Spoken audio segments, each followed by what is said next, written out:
ในวันที่20พฤศจิกายน2025ที่ศูนย์การค้าเวียงจันทร์เซ็นเตอร์ได้มีการแข่งขันกีฬาเต้นรอบชิงชนะเลิศงานมหกรรมกีฬาแห่งชาติครั้งที่12ที่นครหลวงเวียงจันทร์เป็นเจ้าภาพหรือนครหลวงเวียงจันทร์เกมส์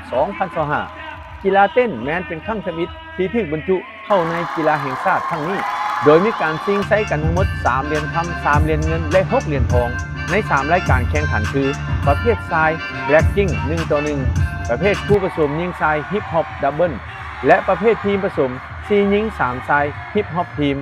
ซึ่งมี5ภาคส่วนเข้าร่วมคือแขวงเวียงจันทร์แขวงบ่อแก้วแขวงขมวนแขวงสวรรณเขตและนครหลวงเวียงจันทร์เจ้าภาพการแข่งขันได้มีขึ้นในระหว่างวันที่19 พฤศจิกายน2025ผ่านการแข่งขันรายการเดียวแบล็กกิ้ง1-1เหรียญคำแขวงสวรรณเขตเหรียญเงินนครหลวงเวียงจันทร์เหรียญทองร่วมแขวงสวรรณเขตและแขวงขมวนรายการคู่ผสมยิงชายฮิปฮอปดับเบิลเหรียญคำนครหลวงเวียงจันทร์เหรียญเงินแขวงเวียงจันทร์และเหรียญทองร่วมแขวงสวรรณเขตและแขวงบ่อแก้วประเภททีมผสมยิง4ชาย3ฮิปฮอปทีมเหรียญคำนครหลวงเวียงจันทร์เหรียญเงินแขวงสวรรณเขตและเหรียญทองร่วมแขวงขมวนและแขวงสวรรณเขต